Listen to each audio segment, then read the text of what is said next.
Hello and welcome to another modelling video. This is Alan from the Moco Man at YouTube with another paint test and review. We're going to look at the Mr. Paint range. It is a lacquer from Slovakia. Now these guys specialise in particular colour shades that are accurate for certain military vehicles and aircraft, especially looking at NATO and Cold War to modern Russian pieces. So these guys go to great research and lengths to do that.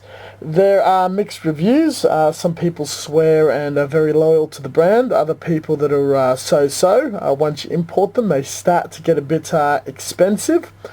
I do not think that this is a replacement for any other lacquer range like your Mr.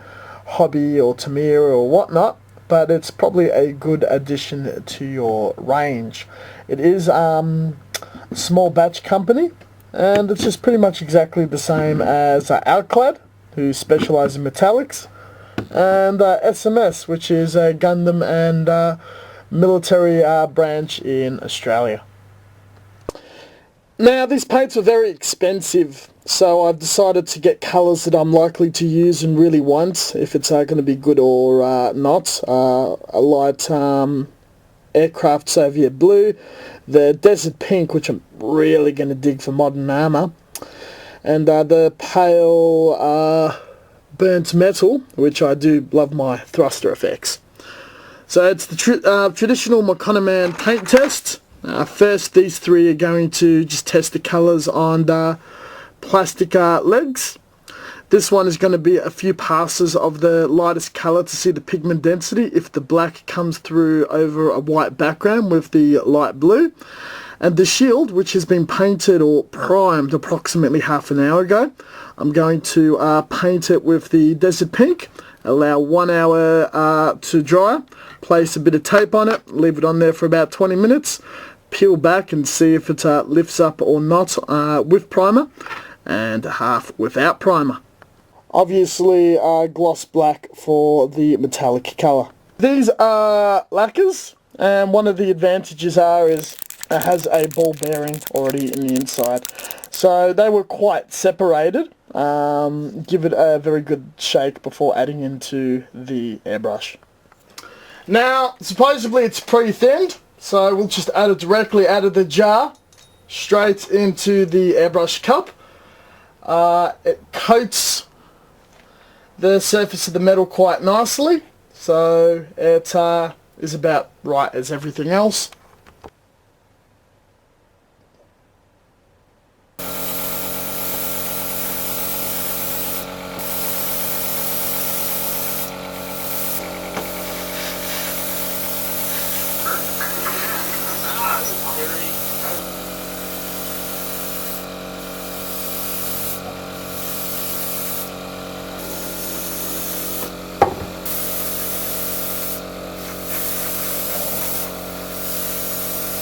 So here are the results after half an hour.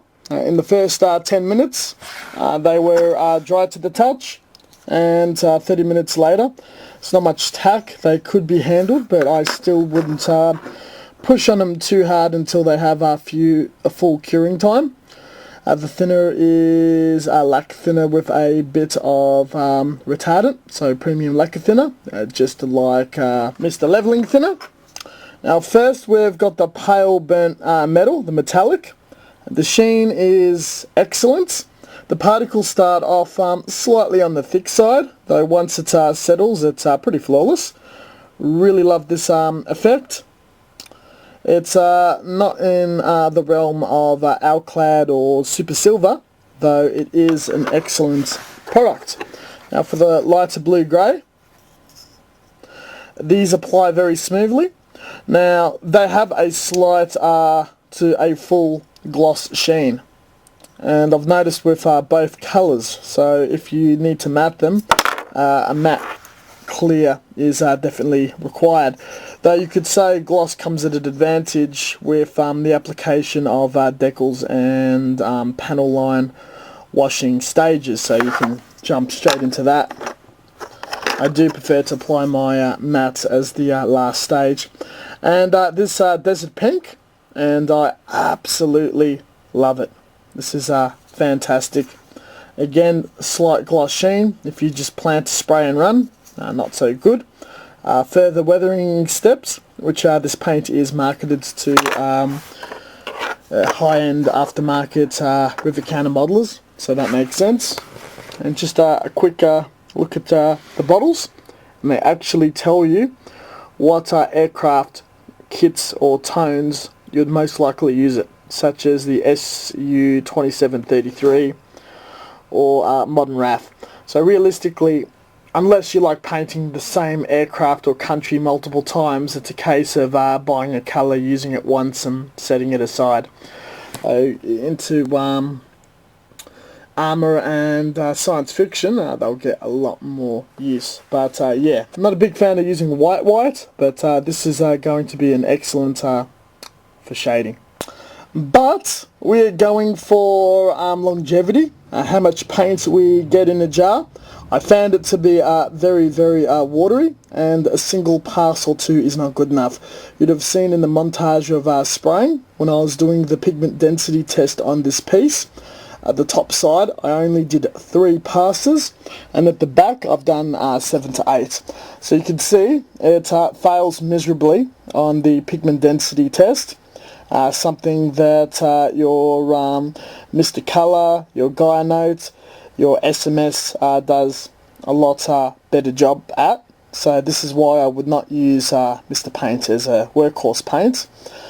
Even at the back here, you can see that with 7-8 passes, this end is really light, the other end is really dark, where it's a distance of white primer to black. So surface preparation is very important. When utilising these paints, you definitely have to consider a primer and an undercoat to get the effect you want. Even if you're doing pre-shading, it's going to be a bit tricky and will stand out quite a bit. But if you're painting larger models, a full jar of paint, which retails around the 12 Australian dollar mark, 10 US dollar mark, is not going to last you for those massive 72nd or 35th aircraft subjects. This is the masking test. Once it's reached the 1 hour drying period, we'll put a piece of Tamiya mask across it, allow 20-minute wait, and lift it in an appropriate fashion.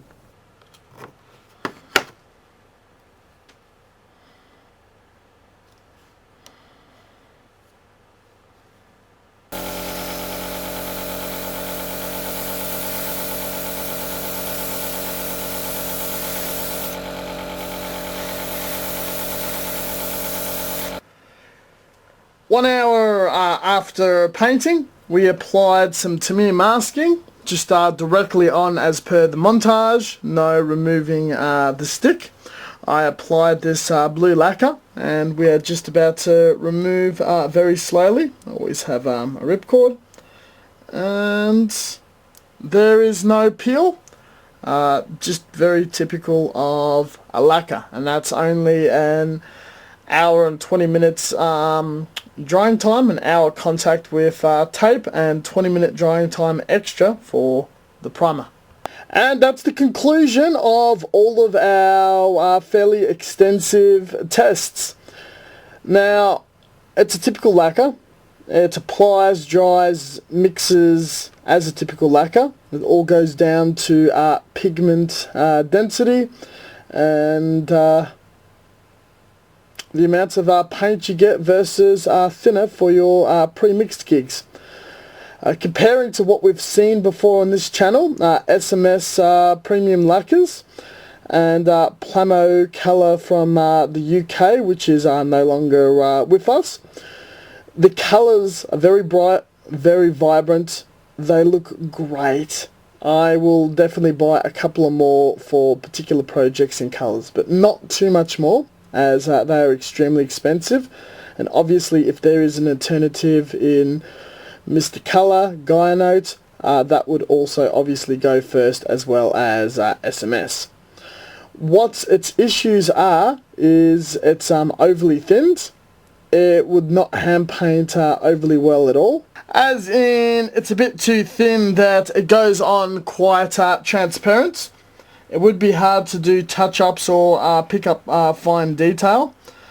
But if you were to cover a whole surface, let it dry and do another coat and another coat, due to how thin it is, hand painting it would be totally acceptable, opposed to just airbrushing.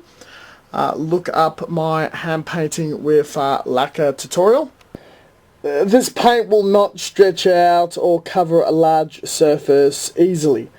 So your large aircrafts and big projects, you're going to need a couple of bottles of the stuff. But to everything else, your masking, your drying time, your look, fantastic. It will need a flat or a matte top coat once everything is done, as it lets off a natural sheen. So in the scheme of things, it's closer to plamo colour. It's average to a little cheap on how thin it is, but with really, really nice colour. Thank you very much for watching. As always, until next time, stay tuned for further content. You can definitely catch me once to twice a week on this channel. Regular updates and content on Facebook. We've got a few links and references, sources down in the description section.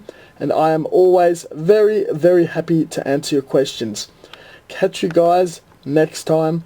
And look forward to more paint reviews. I definitely enjoy these small batch stuff. And we'll try to get other localized variants. Don't go buying this if you live in a country that's far away, but if you just happen to be a resident of Europe, definitely a look into.